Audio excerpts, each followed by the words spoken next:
The year which it was 2007. I remember reading a review about this game, and I felt intrigued because you had to shoot your head to release a persona. I was like, what? Is this gonna be like a metaphor for suicide or something like this? I was, like it's a very heavy topic. Why are they doing something like this? And yet, the reviews were all positive, so I was like, maybe I should give this game a try. Still not knowing very much what to expect. Then I saw some videos about, and then I saw that some of the personas were very similar to the demons of Nocturne, Shin Megami Tensei Nocturne. Then I thought, well, if they are cut from the same cloth, and I love Nocturne, so I'll probably love this one, right? Bullseye. It was love at first sight. I love from the get-go. This game caught me by the balls. The design was incredible, the music, the art style, the theme, everything. I devoured this game. And having played so many hours, I was quite surprised, positively surprised, when I saw maybe last year that they were gonna do a remake of this. I was like, well, sure, why not? It should. It's about time, right? When the game was released in North America, it was released in 2007. So it's almost 20 years. So, like, when are we gonna play it, right? I had the opportunity to play the demo on in an event. I forgot which one was, but I think it was CCXP that happened here in Brazil. And they had the exploration of Tartarus, and they had the first story mission. And I was in awe with the beauty and the care, the love they instilled in this remake. I knew it was going to be something huge. And why am I saying this? Like, few games have such importance in my life. So this is one of those games that I was. It was a pleasure to play. It was, I don't know, a gift the devs gave to us mere mortals, so we could lose ourselves into this dark tale. Be prepared for a very emotional video, a very emotional analysis on probably one of the best remakes ever made. Hi, I'm the Gamer on a Budget, and this is going to be a very emotional.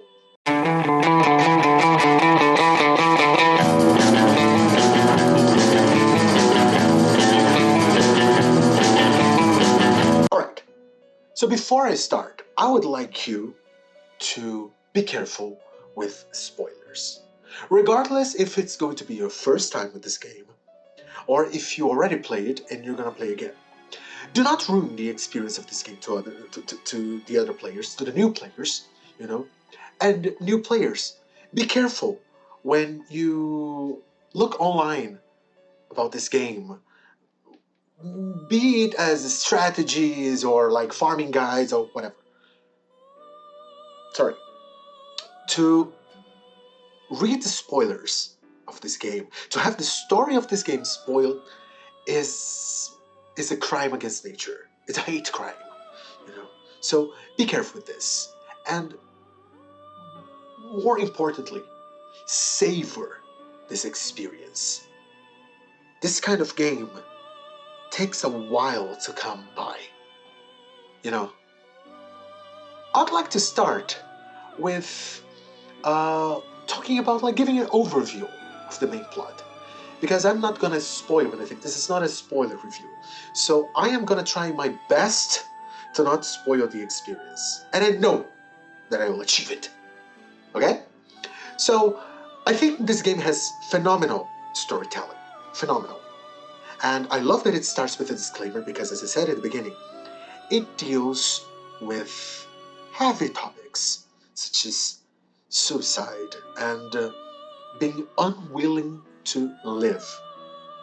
So I find it nice that they started this. I missed this in the first one, and I don't think at the time we were aware of how important a disclaimer is. It's funny to see how things evolved, how media has evolved for the past like almost 20 years. You know, I remember having the experience with this game like in being very heavy, heavier than most games. At the time I was playing only Final Fantasy, maybe Star Ocean, some other RPGs that were lighter in tone. Of course, like Xenosaga, sorry, we call here Brazil Xenosaga. Xenosaga was around, but it was more about philosophy rather than heavy subjects such as suicide. So the game earns points with this, right? But I think this game shines in its Aria of Conflicts. And I use Aria because conflicts are always there. Contradictions are always there. And in music, Aria is the type of music that it's always playing in the background. And if you notice, you realize that it's playing very smoothly, but always present. And this is how I feel about the conflicts in this game. We have conflicts between 2009 and 2024's mentality. Are they really that different? Like, this game tells a story that happens in 2009, but it could be happening right now. It's funny, like, I said that how medias have changed, but how also this game shows that to us that we still remain the same in many significant topics, for better or for worse, but unfortunately mostly for worse. We also have the conflicts of fear of death versus disregard for life, and the disregard for death and the fear of life. How incredible is this, that a game can talk so beautifully about the will to live, the will to die, but the fear of life, the fear of living, and sometimes how indifferent somebody can be towards death. I find I got like playing this game, sometimes I stopped to wonder how much the devs and how much the writers thought minutiously about those very dark themes and presented it to us in a very poetic way. I dare to say that this game will make you think, will make you wonder about your death, of course, but it will also make you wonder how precious your life can be. And I mean, isn't this the role of art?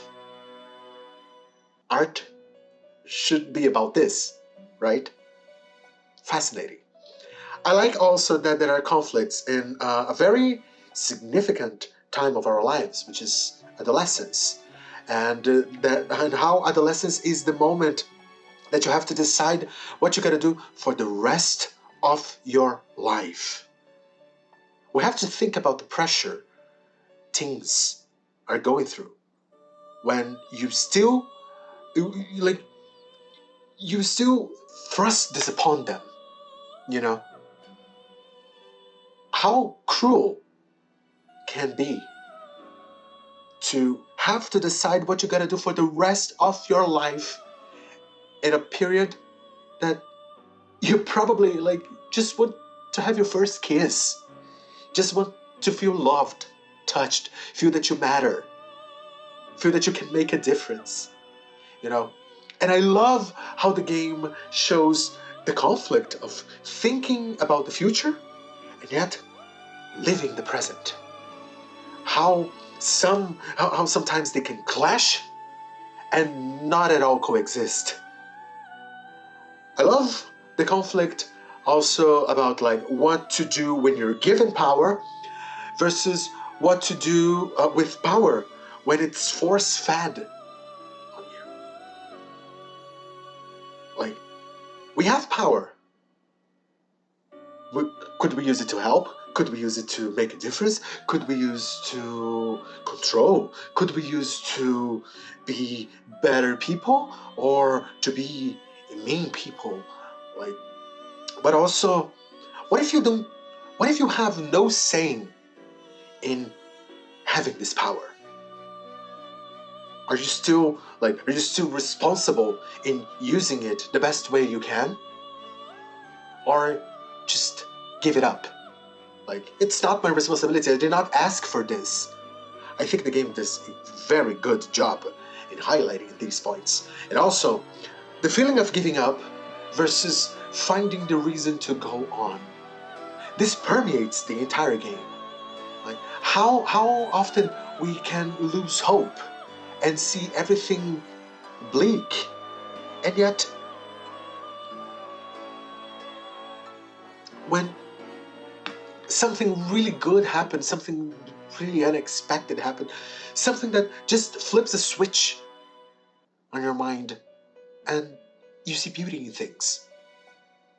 You see that maybe you shouldn't end, that you have value, that maybe you can make a difference. I love it.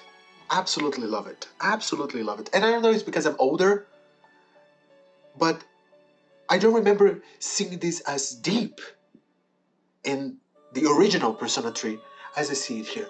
Probably, yes, the plot is more fleshed out in this version, but those themes were always there. I just think this remake makes it clearer now.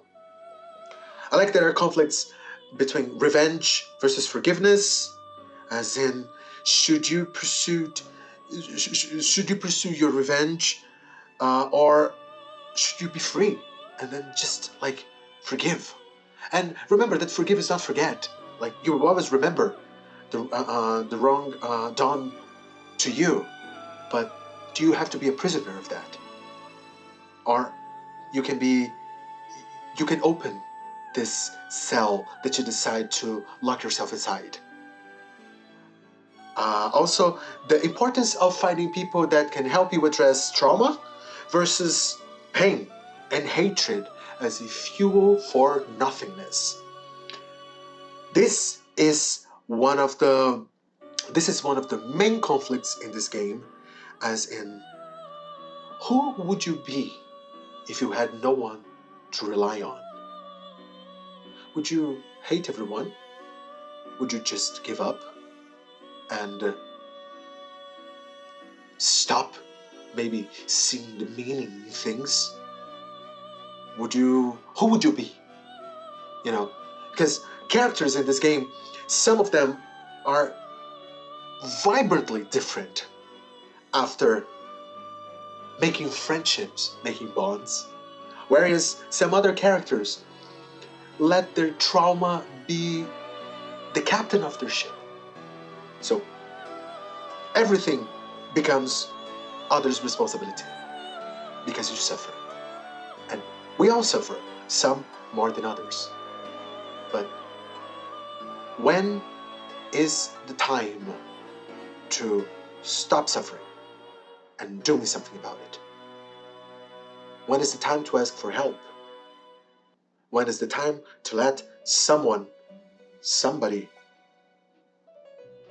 to get closer, you know? In the end, ultimately, this game is a war between nihilism versus meaning. And I think it does it beautifully because you see it through the eyes of a silent protagonist that changes the world just by being there. Like, I find it fascinating, like when we think about this, the observer effect, that only by existing you make a change. You're already changing things, you know. And I love how you can see it. It's not something implicit. You can see the game does a very good job in telling this story of all these conflicts. You know, I'm in awe with the storytelling of this game. More, sometimes I had moments in which I did not want it to end. And others I was like, oh my god, I have to finish this game. I need to finish this game.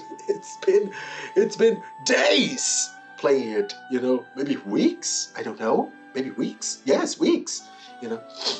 And there were other times in which I was like, oh no, I don't want it to end. I don't want to say goodbye, you know. And when a game does that to you, I think it's a sign that it's a very good game, right? Now, the differences in gameplay from the original, I would say that starting with the differences, you see the forgettable new opening theme versus the iconic Burn My Dread. You can call me purist, you can call me nostalgic, but I did not like the main theme, the opening theme. I thought it was quite boring. It felt like a cliche, a third season cliche anime opening song, you know. Although Blood Plus, I remember now, like Blood Plus had a very good third season opening theme, but most other animes did not, and it felt like this, you know. I thought it was, I don't know, uninspiring, but the art. The art is beautiful. The animation, the cutscene, beautiful, beautiful. And it also, that's it. Like, it's beautiful in modern art style opening video versus chaotic and dark classic opening.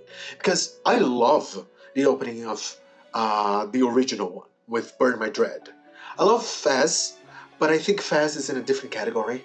You know, like it's about, Fez is about the opening is about the answer storytelling, whereas the original is like all about the original. But anyways, I like both. I think both feel their criteria, and they were great for, like, the original was great for its time, but I think the new cutscene is great for the remake. It gives you a sense that, oh, I'm playing this game that I know, but it's a new version of it. So I really enjoy it. When it comes to exploration, however, Tartarus. Tartarus had a redo, like a workout. They really worked on Tartarus. Tartarus feels incredible. In battle, you have the control over your teammates right from the beginning. Which is great, because I hated the tactics. I hated resorting to tactics. I think Persona 4 evolved the combat system, and Persona 5 gave its final touches, but it always started, this new and more vibrant combat system really started with the third. But relying on the tactics in the original was awful. Now it's much better. Tartarus feels much bigger, deadlier, and you really feel that it's changing. The thing about Tartarus is that it is supposed to be a different layout every night you get in, but it really feels like a different dungeon. This game makes it feel like it's a different dungeon. You discover like new ways the enemy can pop up, and you suddenly the lights are all out, and you have to go in the dark. Scary stuff, which is an evolution from the monotone dungeon crawling that it was the first one. I gotta say, the original one was amazing, but Tartarus was probably the most boring part of the game, and also they cut the when you were in battle, if you played too many battles, sometimes your character, if you fought too many battles, sometimes your character would be exhausted, would get exhausted, and you would have to leave Tartarus because your performance would get worse, and the risk of dying was really high. Now you don't have this. You can be a Tartarus as long as you want, as long as you have SP, you know, uh, and it does feel better to be there. I like that the music was also reworked. It's very nice, very soothing, and yet scary. Like, you know that something awful is coming, and yet you're mystified by it. I like how the atmosphere of Tartarus this time around. Also regarding battles, I think Theurgy is a very nice addition that avoids spamming almighty nukes. And if you play the first one, the moment you got Armageddon, it was, level 99 in 10 minutes, maybe less. I think Theurgy is better than the fusion spells from the first one. And it feels like it's a game changer, it's a battle changer, but it doesn't feel cheap. So I think this is a good thing, very good thing, actually, which makes the flow of combat feels more like smoother. I really like the combat of this game. If you saw my other reviews, you would I might have said bad things about turn-based combat, which still feel that the future is of the action RPGs. I still think Persona 5 Strikers has a better battle system, but I like this one. I think because the battle theme is so cool, and it feels so fresh, so modern, so vibrant, that I like fighting in this game, basically, And I do think that the Monad doors and the Monad passages they offer very nice challenge. They were not present in the original. I think they were present in FES, maybe in Persona 3 Portable. They were not present in the original. And I really enjoy this. I really enjoy this. At least I don't remember playing it in the original. And I played the original a lot, but I don't remember playing the Monad doors. So, great challenge. Very difficult. It feels like you're playing a very against a very skilled player. So, kudos to them. When it comes to characters and companions, I like that they feel much more fleshed out this time around. We have the linked episodes with the male companions. I believe they were something present only in Persona 3 Portable because you could play as a girl. So it was a way to maybe be in a relationship with them or something like this. But I like that it's present here because one of the things that I missed in the original was getting to know Akihiko, getting to know Shinji, getting to know Junpei and Amada and Koromaru. Not only the main story, but what they do when we are not exploring Tartarus or when we are not on a mission. And I think this game does it beautifully, beautifully. We're gonna go into the linked episodes and the social links later, but I absolutely loved to know them more, and I love that it's all fully voiced. Like fully voiced social links, not really the dates, the hangouts, let's just say, but the episodes all fully voiced. So it's a plus. It's an amazing plus. Like the voice acting in this game is incredible, and the game feels longer than it actually is. Yeah, but it's still longer. I believe it's longer than the original, but still demands you to manage your time. And I got really upset that I had planned all my social links and then going to Tartarus and all that, and then there was this day, I don't know, that Mitsuru was supposed to be available, but she wasn't, and I was like, you messed my chronogram, you know. So it was living and learning. I think this game can annoy you with this if you don't pay attention, you know. Micromanagement, they call it. I believe that's how you call it, right? But anyways, let's talk about characters. Because the voice acting in this game, as I said, is superb. Just as it was 15 years ago. Maybe like 17 years ago. 15 or 17 years ago. Like almost 20 years ago. And shout outs to Allegra Clark, Justice Slocum, and Don Bennett, because I think they transcended in their roles.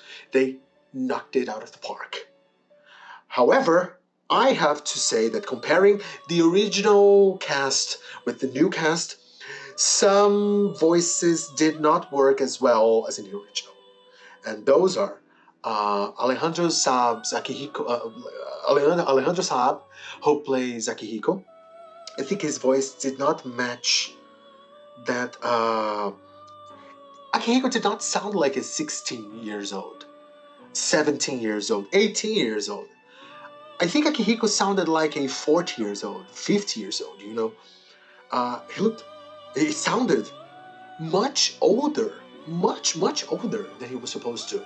And I think Lee O'Brien did this better, because Lee O'Brien has a smoother, softer voice that is more nuanced, which Akihiko is not an aggressive powerhouse. He's a very cool, calm, and collected person, but he likes to fight. And I think this version of Akihiko, although very funny in times, and don't get me wrong, like Alejandro Saab has a beautiful voice, but especially during battles, I hear a 50 years old and not a 17 years old. So I don't think it worked that well. I think it's funny because I think his voice would fit better Officer Kurosawa, but Officer Kurosawa this time around is voiced by Leo O'Brien, Akihiko's original voice. Also, the main character's voice. I think Alex Lee voices beautifully other two characters, which I'm not gonna spoil, but the main character's voice, especially when he shouts the personas' names, and let's face it, you all must have seen this on YouTube, like the main characters of all Persona games shouting the personas' names, and it's one of the coolest parts of the game. And I think Yuri Lowenthal's had more impact. His voice had more impact. I don't know, I can barely hear when he shouts, when Alex Lee shouts the persona's name this time. So I kind of miss that. But as I said, that is no bad voice acting. And this is me like trying to being very nitpicky about things, because you will, if it's your first time playing this game, you will simply love it. You will simply love the voice.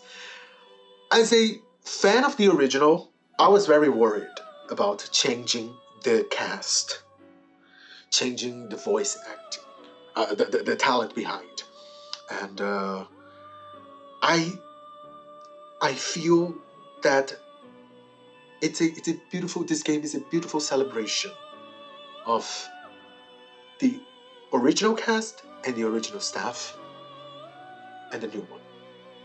So it was a genuine fear, but I think it was very successful, and I was very happy. Many times I was very happy listening to the voices, listening to the characters, listening to those talents giving life to these characters that I love so much. So I can only applaud them. I can only applaud their work. I can only applaud the directing. And I will say this again.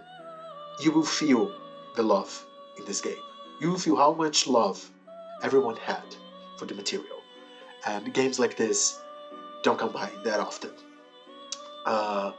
So my top 5 favorite characters, again, like, there are no bad characters per se. You know, there are some that I think are more privileged by writing, and others that I think that they should be explored a little bit more, but it doesn't make them bad. They are all layered. They all have nuances. They are all like very, very deep. But they would benefit. They would benefit from more screen time. All right. So my number 1 favorite, I gotta go with her, Mitsuru Kiriju. So what I like about Mitsuru is that, without spoiling,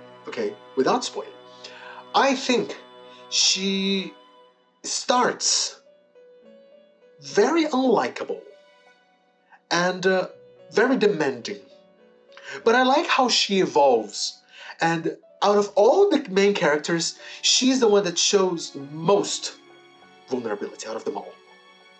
And you can see the difference in her when she's in the beginning and in the end. You can see it. You know, I find it fascinating. I love her voice. I think Allegra Clark did.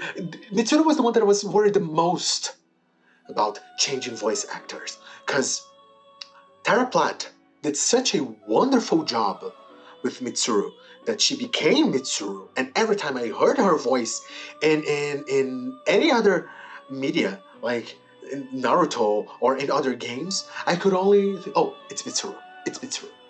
And Allegra Clark does such an amazing job playing this character that like, we have Mitsuru in the original game, and now we have Mitsuru of the remake. Although they are the same characters, they have these two, you know, and it's beautiful to witness talent like this. It's beautiful when she says like classic Mitsuru's lines, such as Pentazilea, and like she yells Pentazilea, and I was like, oh my god, she's Mitsuru! Allegra Clark became Mitsuru! I was on the edge of my seat most of the time, you know, with her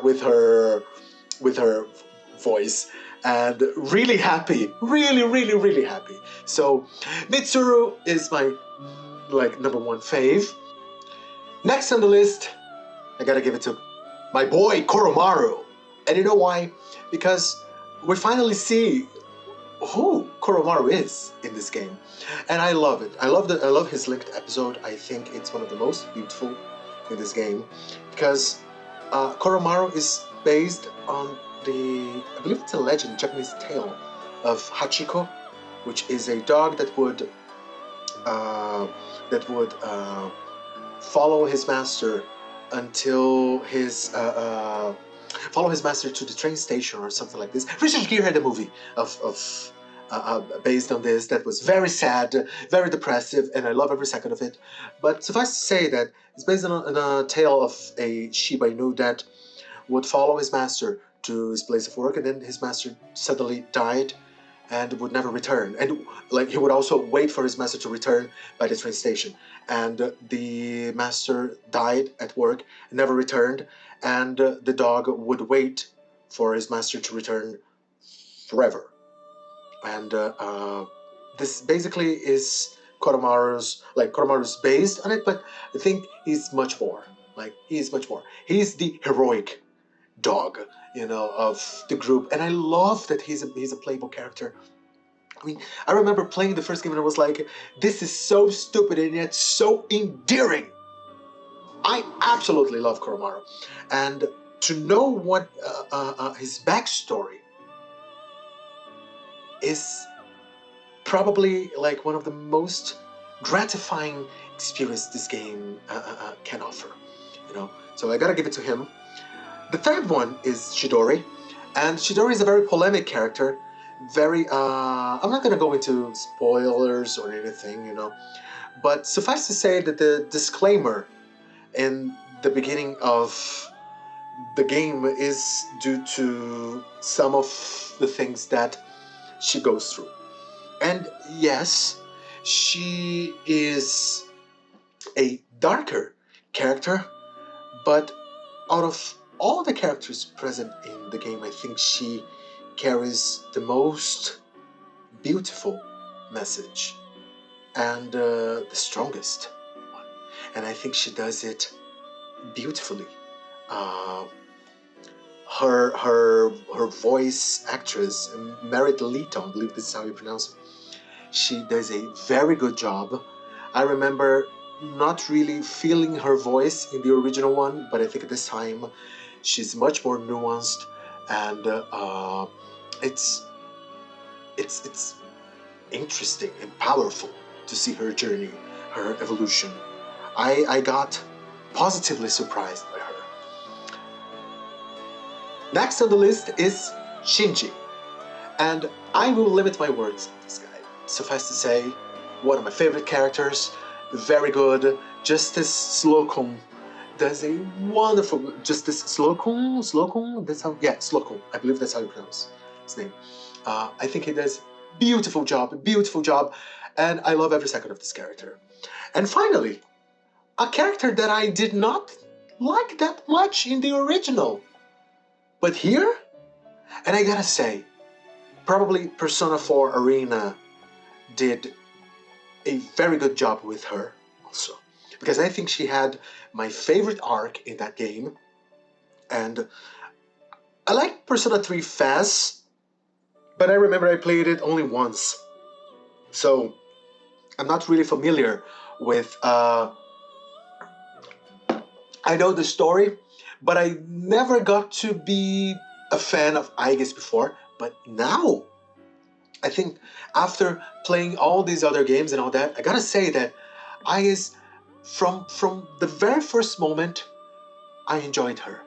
And she was one of the characters that I had on my party, like very good endgame character. So, love her performance, love her arc. I think she is one of the most special, and also she becomes a social link, which in the original she wasn't. She was a social link on Persona Fest, I believe, but her social link cutscenes, like what they discuss about, is so beautiful. Like she is, in a way, I believe Chidori and her go through, they were complete polar opposites, and then they kind of find a middle ground in their perception of life. They are not at all connected, but I like how both characters' evolution, like arc, they converge in a beautiful understanding of where life can take you. Fascinating. So fascinating. Alright, so these are my 5 favorite characters of the game, but I have to give a special shout out to this guy right here, which is Mr. Junpei. In the beginning, I'm not gonna say that I like him, but I don't dislike him, because I would probably be best friends with it. I was probably best friends with the Junpei if I wasn't the Junpei of my friends in school. You know, you gotta think about it. Maybe you are the Junpei of your group. You know, but he's the comic relief until he isn't, and when he isn't, I think he delivers one of the best moments in the game, and Prime. I don't know if I like this character or his character, or I like this moment. I don't dislike any character, to be honest, but I think he takes a little bit more time to shine. But when he does, my God, it's like he uses dazzling gleam in Pokemon. And if you don't play Pokemon, that's your problem, you know. But anyways, now characters that I think could have been done better. Takaya. So, as our antagonist, I think Takaya lacks in the plot department.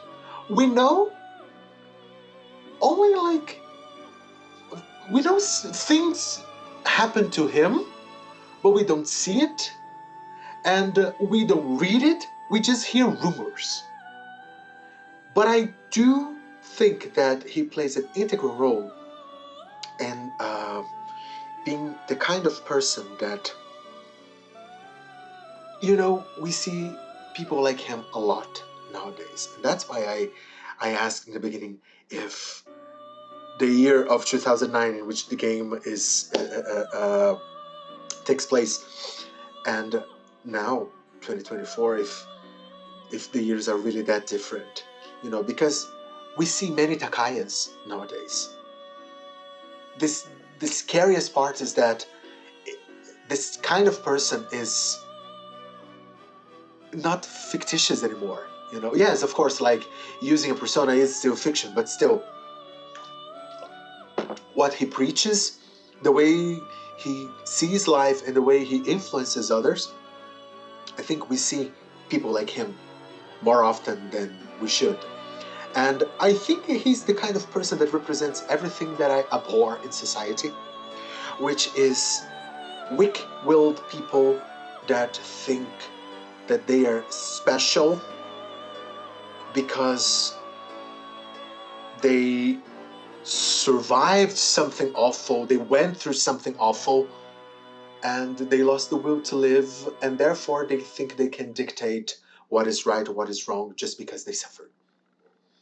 And I think, I'm not going to go into more details about him, but I think this represents a part of society that I absolutely hate.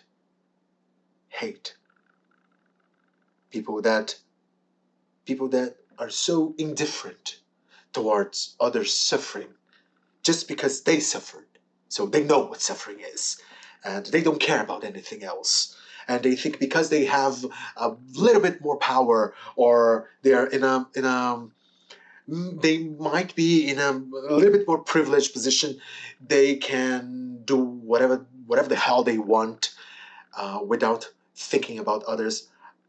You know, I really don't like nihilism and nihilistic people, and I think Takaya is the representation of that. Next is Jin, which is Takaya's second in command, and I think Jin is a little bit forgettable. I don't understand what's the point of his character. Why is he there? He should be better explored. Although the hints of how can I say, the hints of homosexuality are there, I don't think they do much to develop his relationship with anyone, you know. So he's just somebody that we face in battle. Next, we have Amada, and Amada is one of the main characters. And I gotta say, I don't think they knew what to do with Amada after his whole plot is done, because I think he has a very strong moment in the game, very strong moment. But after that, he disappears. He absolutely disappears. I don't think the writers knew what to do with him. So it's a pity, you know, because he's the only child of the group. And although I guess could be considered a child, because although she's alive longer than she's been online longer than most people. So no, she's not really a child. She's just somebody new to humanity. But Amada is the only child in the group, and it would be nice to have his perspective. You know, he shows lots of maturity, but also he doesn't show much more than, you know, a polite speech. And finally, a very controversial opinion of mine, Yukari, everyone's favorite wife. No, Mitsuru's. their favorite waifu. But I believe Yukari is there. Yukari has her fans and all that. But I do think they also did not know what to do with Yukari that much.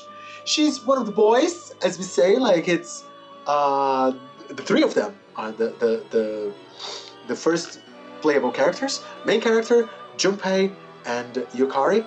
And I think Yukari she has her strong moments, but I don't think they are that much, you know. I don't think they differentiate her from the other girls as much, you know. Like Mitsuru, you have a like she does a 360 quite well, but I don't see this in Yukari. I think Fuka also has her arc very well established. Although Fuka is bland, but like at least they knew what to do with her. It's not that interesting, but it was not bad per se. I think Aigis has a fantastic journey, but I don't see that on Yukari. She shines a lot in Persona 3 Fest, the Answer chapter. I think she is the best character of that story, but during the journey, not so much. And I think she has one of the least exciting social links, in my humble opinion. So that's it. And just an honorable mention, I expected more from this guy. Like Mr. Kiriju, he is the guy that, you know, he should give more details of the plot. And also, I will not mention another character that also plays an antagonistic role because I don't want to spoil this for those who haven't played. But it's still lackluster, you know. This character was lackluster when the original game, and it's still lackluster here. So, but I'm not gonna say who he is. So those are my least favorite. But as I told you, there are no bad characters in this game. So, you know, that's that. All right. So, moving on to the social links, I'm gonna go like very quickly on them. The social links, yes, they have some awful ones.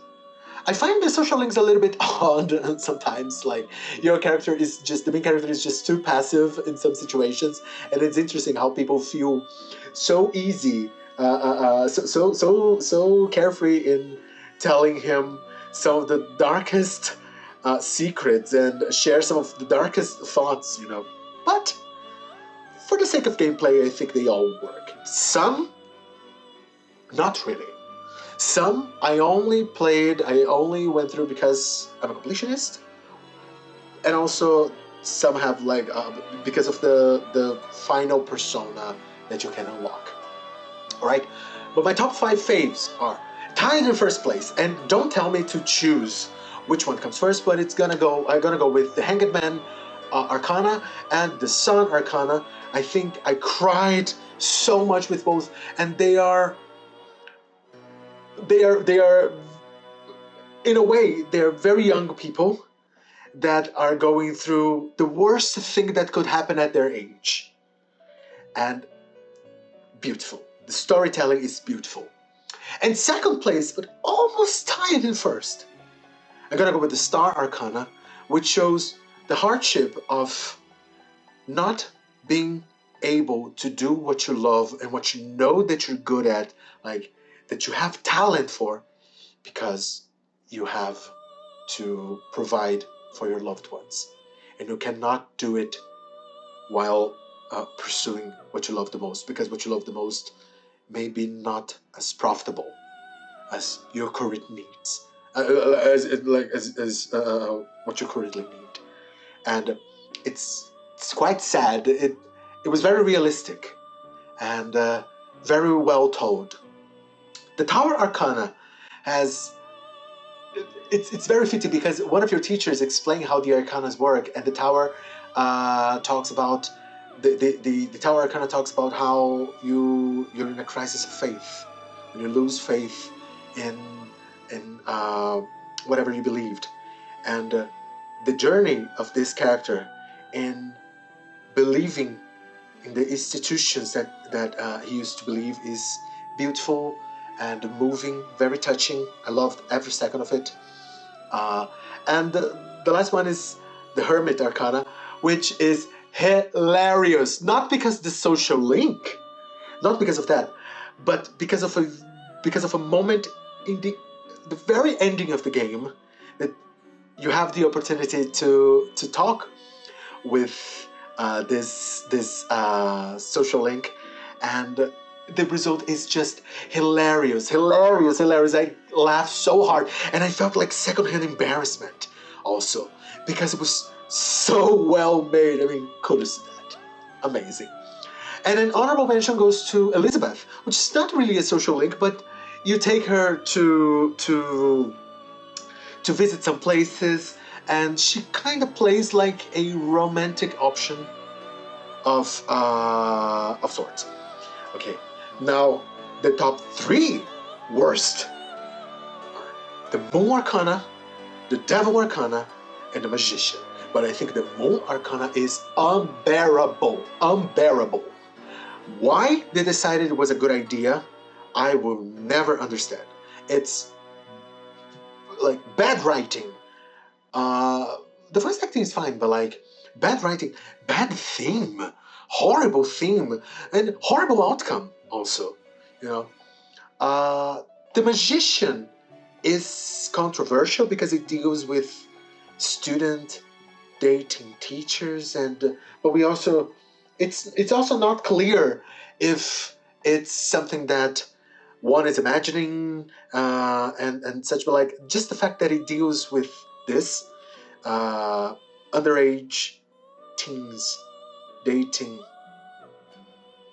older people, I think it shouldn't be in a high school game. So I'm gonna address the controversies of this game in a minute, but those are the worst, really, like the worst. The Devil Arcana is not even funny, you know. It's just it makes absolutely no sense at all. Now, regarding the technical aspects, this game is a work of art. The game feels bigger and more beautiful than before, and there are more anime scenes, and the animation looks incredible. Like the visuals of this game, they're simple, but they are so beautiful, so polished. And I had the opportunity to play this on Xbox Series X and play it on Xbox One. The difference is absurd, but it plays very well on Xbox One. So it's a very beautiful game for that console. All right. As I said, the Tartarus feels scary than before, and feels like way more Shin Megami Tensei-like.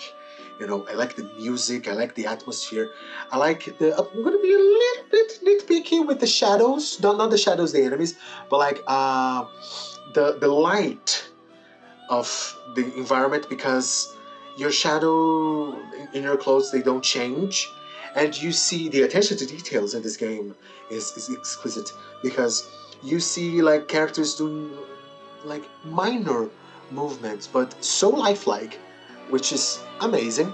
But this like kind of bothered me a little bit, you know. The shades of light, you know, like bother me a little bit. And they remastered the soundtrack and also like reworked it in some other tracks that simply God's work. Or in this case, Atsuki Kitajo and Shoji Meguro, which is the original composer. So kudos to them and their team, because my God, every song is a banger.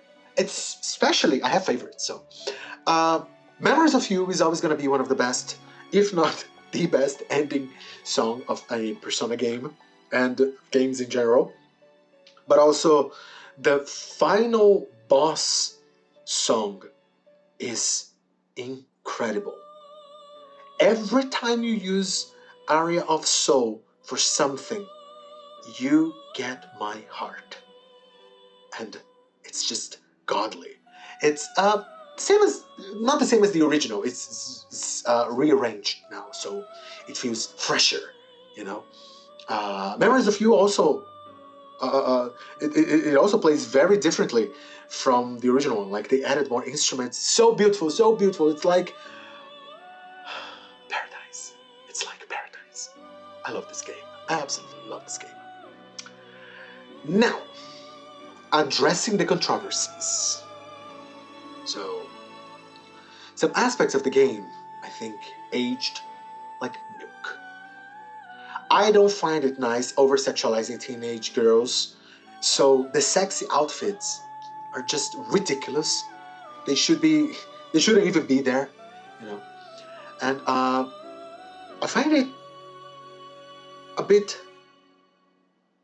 ridiculous that you can date all the girls at the same time, and you kinda also take away their V card. Nobody's gonna tell me that it's not what happens. You take away those girls' V card. And it's so banal that I'm like fearing that I might become a bit conservative, but I don't think it's nice. Like, I don't think it's nice. I think you can be a ladies' man. I mean, no. Like, do it better. You can do it better, right? Also, I dislike the idea that you cannot date boys, because the whole point of a remake is this, right? To adapt to a more current time. Even though you tell a story that takes place in 2009, there were gay teens in school in 2009. So, I mean, come on, Atlus, come on, you know. And also, the last controversy that should be addressed is that teachers dating underage students is not nice and shouldn't be banalized like this. I know it's a common trope in anime. I know it's a common trope in like some high school, like Japanese high school movies and all that, and mostly in animes. But I don't think it's nice here. I honestly, while I was playing some of those social links that dealt with it, and not only that, yeah, well, mostly social links, I was like a bit disgusted by it, you know. Although there was a moment that was quite hilarious, but still disgusting. I think that's why I had a secondhand embarrassment or something like this. Now, final thoughts. This is the saddest of all personas, and Innocent Sin is still a contender, but I think this is the saddest. It's a generous game that deals with death, but also allows you to say goodbye. It's majestic, this. I was left speechless and sobbing, just like the first time.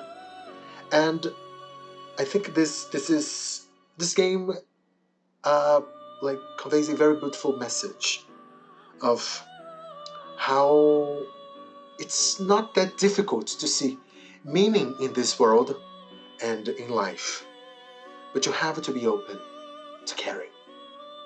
Caring is difficult, and allowing yourself to be cared for can be even harder. Like, there may be times in which you might think that the world owes you a huge debt because it took so much from you, hurt you so much that it stripped you of the ability to feel any enjoyment in life. And yet, what would it be to exist in this chaotic world without ever feeling happy for or with someone? Going through this existence without ever forming a bond with someone out of fear of one day maybe losing them. Life is just too precious for you to not see it. Yes, there is suffering, and wishing for a quick end can be a way out. But what if you stay and fight? What if you fight suffering? Who will you be after it? This message is universal, and yet far from obvious. And overall, this is how you do a remake. You respect what it was, and you flesh out more. And this is the result. This game gives very valid themes, especially for nowadays. And that's why it's gonna get a 10. Except that, after some soul searching, I got to think that maybe a 10 would be too high and it would completely disregard all the controversies I just pointed out. So I'm changing the score. For the first time ever on the channel, I'm changing the score from a 10 to 9. I am a firm believer that you should give credit where credit is due, but you also must hold some people accountable when they do things wrongly. And I think it's time to change all those silly things and, to a certain extent, offensive things. Alright? What do you think? Do you agree with me? Do you disagree? Leave a comment down below, subscribe today, and also check out the channel for more content. I'll see you all, and bye-bye.